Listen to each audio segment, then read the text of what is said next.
Okay, now we're going to look at a very different type of artist. We're going back a little bit, of course, and once again, it's an artist who lives just into the 20th century, but only a few years, so most of her work is going to be 19th century.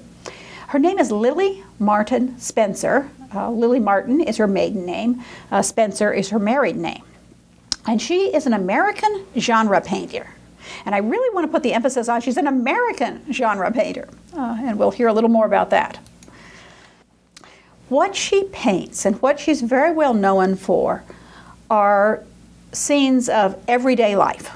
And these are to appeal to sort of the middle class, mass public of America in the 19th century. They combine sentiment, emotion, feeling, and humor, and her themes are themes of family and domestic life. Her paintings were very well known, not always just for the painting, but because they were reproduced in engravings and lithographs. They were put on things like calendars, and so the images themselves were very popular. But she always had financial difficulties. They didn't have copyright in those days, and sometimes she would have to sell the design or the rights for the design for a very small amount of money. $10, which of course was worth more then than it is now, but still today when you reproduce things you get royalties. They didn't do that. So the engravers might be making money from these, and people would be seeing her works. I don't know if they knew her name, but they, these would be sort of famous works, but she wasn't getting paid for all the reproductions. And so there were financial difficulties. I sometimes think of her as kind of a 19th century Norman Rockwell because of the type of themes that she's portraying, the use of humor, the use of feeling, the use of Americana. The differences, of course, is that Norman Rockwell was a highly paid illustrator, highly paid, and received royalties and received a good salary and became very wealthy. Lilly Martin Spencer doesn't reap the financial rewards. Well, she's actually, I said American, and she is, but she was actually born in England. She was, when she was a child, her parents emigrated to the U.S., and her parents were idealistic reformers. They were abolitionists.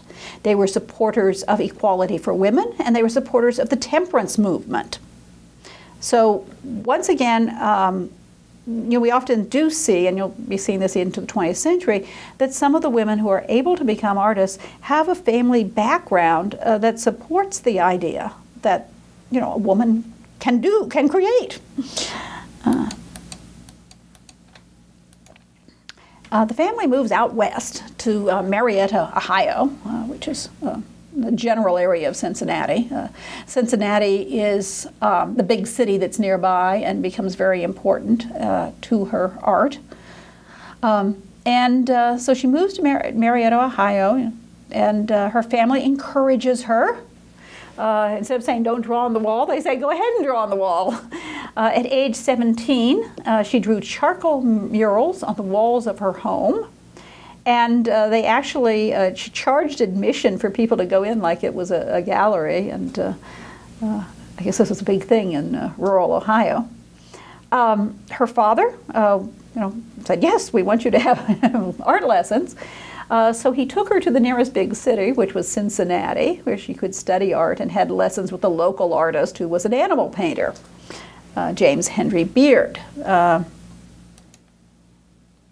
Her first exhibit was in an Episcopal church in Cincinnati, and she charged 25% entrance fee, and the money was to raise money for her art education. And the local, papers had very favorable things to say about her work. So here we see a self-portrait of her about this time. It's a really kind of penetrating self-portrait, too. It's very different than a lot of her other work. She's a very interesting pose where she's really looking intently, frontally, but not exactly at the viewer. Her eyes are rolled up. So you have this feeling of a very intense person. character coming through. Now, she became kind of a local artistic celebrity, this young lady who was so talented, and pretty much the leading wealthy man in town. His home now is a museum. His name was Nicholas Longworth, and he offered to pay for her training in Boston and in Europe. And Martin refused. And I keep wondering, why did she refuse? And I actually did talk to a curator in Cincinnati who told me a little bit about Longworth that I didn't know. We wondered, she didn't want to leave her family? Maybe she didn't want to go so far away. Could that have been it? Could have just been, personal reasons, family ties. I've often wondered if she didn't, she'd say, no, I'm going to be an American artist, so, I don't want to have this European training. Or, and this is what the curator told me, Longworth was a very controlling person. And he put down conditions. He would pay for her training, but she was not allowed to exhibit or sell her work during the years that she was studying, which means she'd be completely dependent on him. She couldn't earn a living. She pretty much had to do anything he said just to survive. And I don't mean anything, immoral here. That wasn't the point. Evidently, Longworth could be very overbearing. She just didn't want to do it. I've often wondered what would have happened if she could have accepted him, if he hadn't been so hard-nosed about not selling her work or not exhibiting her work, and if she could have had this training. I think it probably would have made her a different kind of artist.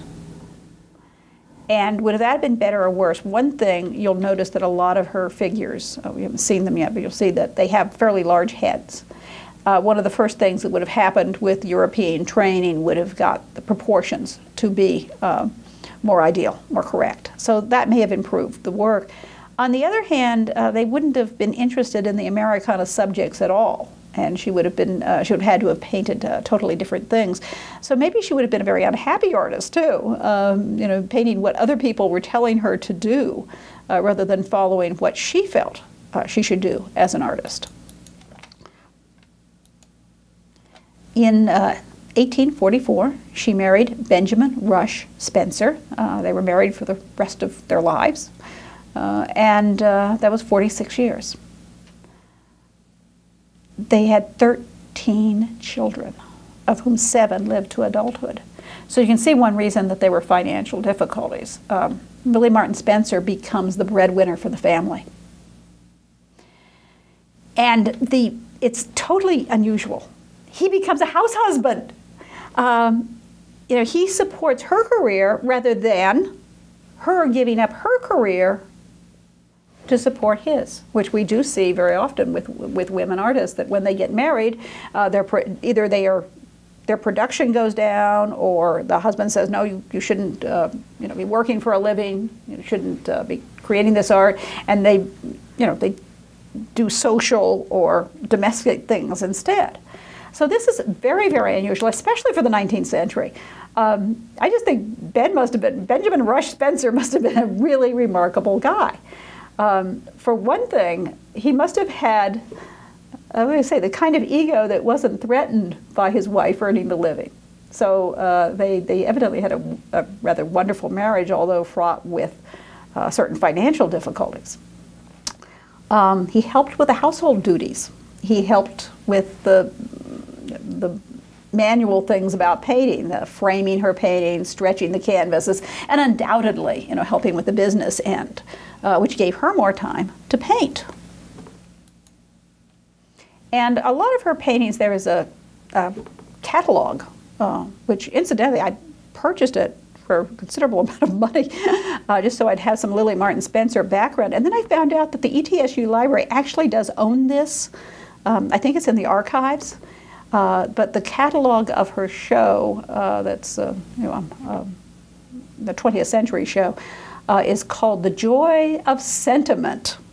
So that's how she's often looked at, is a 19th century sentimental artist. And of course, in the 20th century, we look at sentiment and we say, oh, it's so corny. And I will be frank, this is the kind of art, I was never shown any Lilly Martin Spencer. I never heard of her until I started doing the research for this course. But this is the kind of art that when I was an undergraduate, we were taught to look down on. You're supposed to think of the modern movements of abstraction and new changes in originality, and anything that was particularly realistic and also particularly sentimental was denigrated. So it's interesting. I'm having to unlearn some prejudices of education to try to look at this in a 19th century context and think about what she was doing. And I think one of the things she was doing was being an American artist and promoting the joys and love of family and children, which would, of course, have appealed to the 19th century audience. And so here we see this lovely picture, yeah, like I said, it's very sentimental, with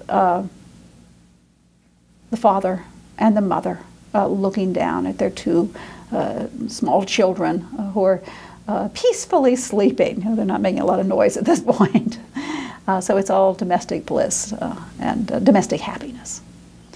Her husband often did serve as the model.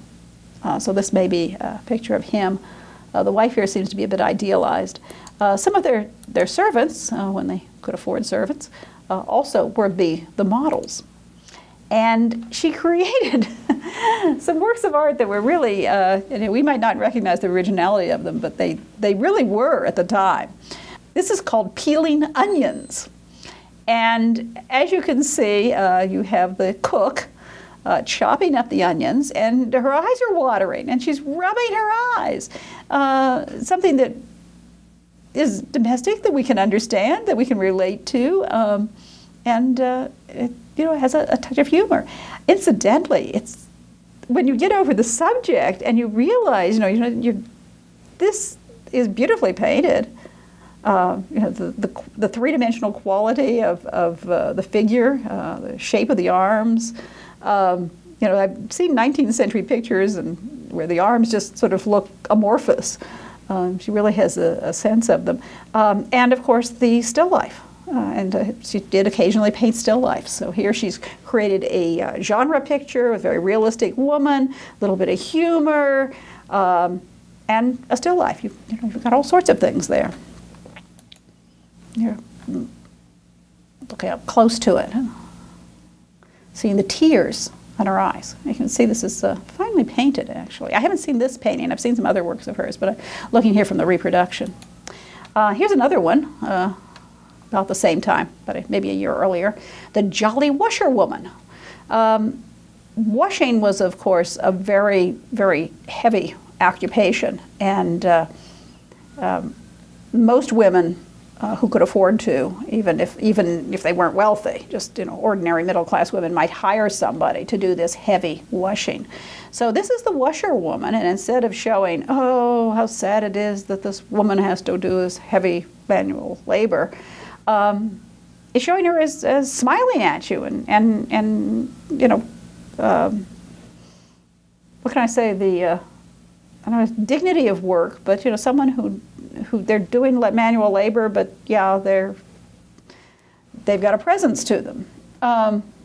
So she's smiling right at us. I mean, we look at it's just like we came in and are seeing her.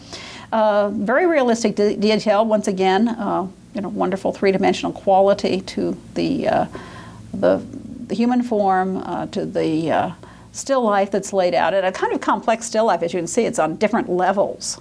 With the lower bench and then the higher table in the background. It's a new subject for genre painting in the United States.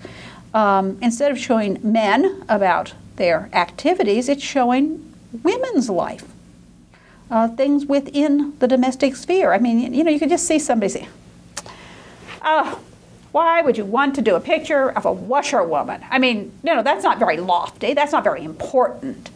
So by choosing these subjects, she's choosing subjects that people can relate to, certainly women particularly, but anybody who who's who's aware of the work that goes on behind the scenes. And she's really creating a new type of American art with the woman's sphere. The reproduction is not very good. I took this off the web. I had taken some of these, and it was a very small image. But I just thought this was kind of fun because even though you can't really see the painting quality here, you can sort of see what's going on. They have humorous names. I mean, she gave them titles. This is called Shake Hands. And so here you see the cook, once again, smiling at us, with her hand out to shake, and her hands are covered with flour. Some of these things, the people look very friendly, and there's this egalitarian characteristic. I mean, here we're supposed to go, we're in the art gallery or whatever, but here you're in the house, and we're supposed to shake hands with the cook, whose hands are full of flour. Well, it's that egalitarian idea. It's women's work. But it's also, real stuff. And so you do have that kind of I want to say American character again. The idea that you might shake hands with a cook rather than all of the class distinctions. And she did a pair of pictures, and she sometimes would repeat these because when they sold, like I say, you reproduce them, she doesn't get the rights. So a very popular picture she might paint again. So there's, I think, several of these. This is called Young Husband First Marketing. Her husband is the model, and it's a very humorous picture of the young husband who wants to help out his wife. They've just gotten married, and he's going to do the marketing to help her. Isn't that nice? Only he's a bit of a klutz. The chickens are falling out of the basket. He's already dropped some eggs. The parts of their dinner are ending up on the pavement.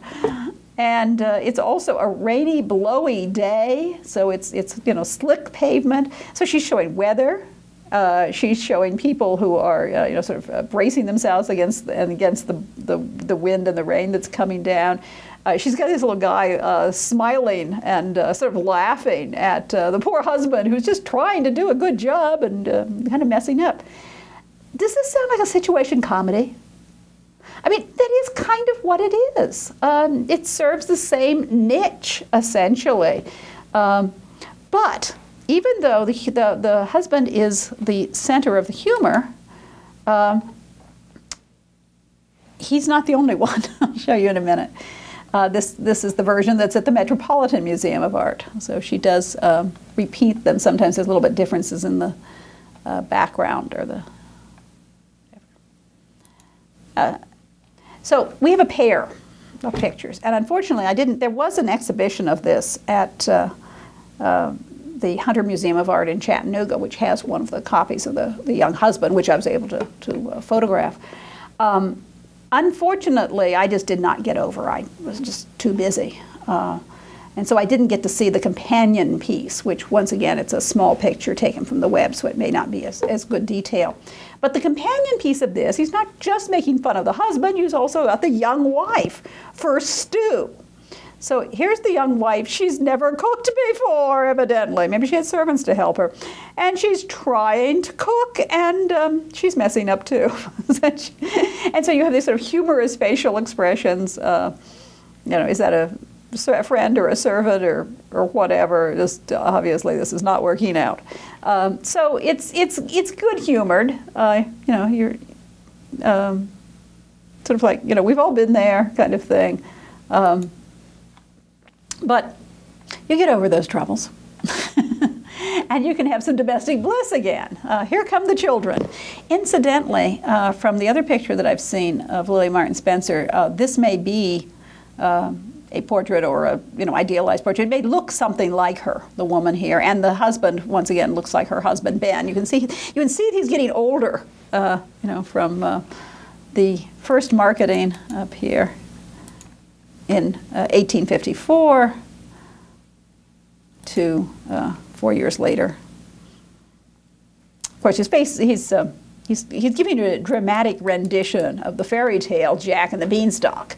And the title of this is Fee, Fo, Fum, and you will remember that the giant in Jack and the Beanstalk says, Fee, Fi, Fo, Fum, I smell the blood of an Englishman, be he alive or be he dead.